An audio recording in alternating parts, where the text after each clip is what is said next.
So take a second right now and honestly ask yourself, can you clearly describe the detailed, highly specific life scenario you actually wish to live? I mean, it sounds like a totally basic question, right? But if you really try to visualize it, like down to the exact details of your daily routine, your physical environment, the kind of society you're inhabiting, it suddenly becomes incredibly difficult. Well, welcome to today's Explainer, where we're going to unpack a deeply fascinating perspective on this exact question. All right, let's just dive right in. Today, we're exploring the teachings and writings of Shufeng, a guide from Live Chen Yarn. We're specifically looking at a really compelling text called Your Wishes Shape Your Life. In this explainer, we're neutrally unpacking Shufeng's core philosophy. And the big idea here is that our internal, often completely unexamined desires are actually the invisible engines dictating major global events. It's a text that takes deeply personal self-reflection and bridges it directly to massive macro-level global crises. Honestly, it completely challenges how we view our own agency in the world. To set the stage, the author introduces a very specific archetype, the complainer. We all know someone exactly like this. Or, let's be real, maybe we've even been this person. This is the individual who constantly complains that society is unfair, that everyone else is selfish, and that their own life is just a disorganized mess. They actively hope for some complete societal overhaul, maybe even secretly wishing for doomsday scenarios just to wipe the slate clean. But here's the profound irony the text points out. When you press them on it, this complainer has absolutely no clear picture of what kind of future they actually want instead. The author posits a staggering statistic here. Get this. 90% of people have never really thought about the life they truly need. And even the ones who have, well, their ideas are usually entirely impractical or just riddled with contradictions. Now, to understand why this lack of individual clarity actually matters, the text asks us to zoom out from that one confused individual to the entire world stage. Look around. We're living in an era of escalating severe natural disasters.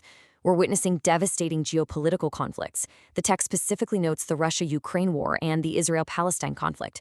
It points to the sheer chaos in Haiti, the intensifying civil unrest in Sudan, and even observes that a major country is literally teetering on the brink of a severe economic depression. And on top of all this, Zufing notes an increasing number of prophets whose dire predictions are proving alarmingly accurate in our current reality. It feels chaotic, right? It feels totally out of our control. But here is where the text presents a massive paradigm shift.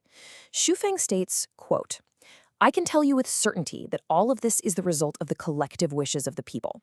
So the crucial takeaway is that according to this philosophy, literally none of this is random. These global disasters, the wars, the economic crashes, they aren't just bad luck. They aren't a coincidence. The teachings assert that they are the direct physical manifestation of humanity's chaotic, contradictory, and deeply negative collective wishes.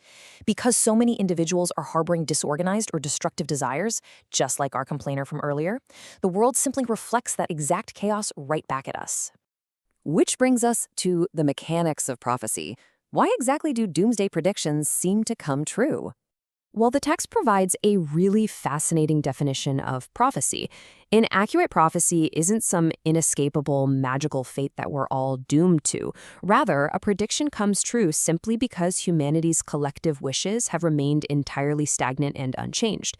These seers, they're just reading the current trajectory of our collective desires.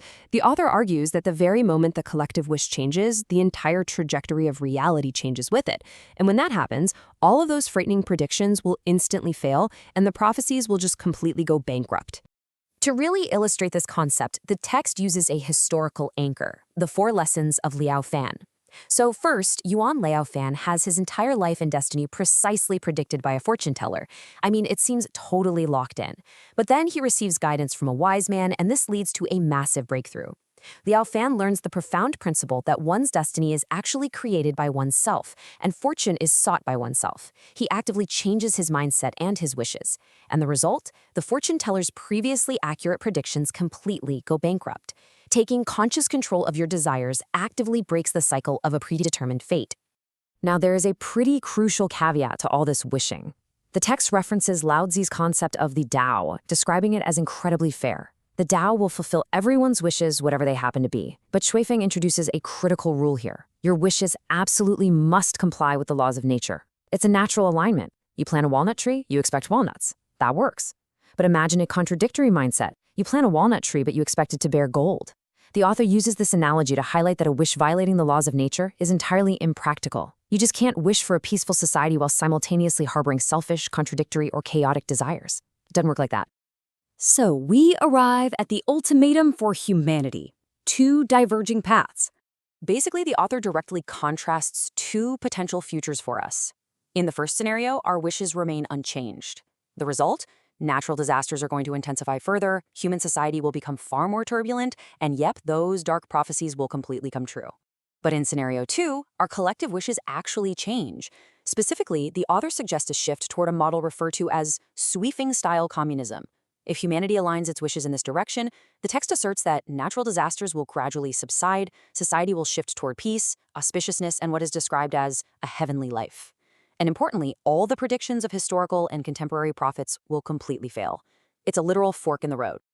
What's really striking about this philosophy is its absolute rejection of passive waiting.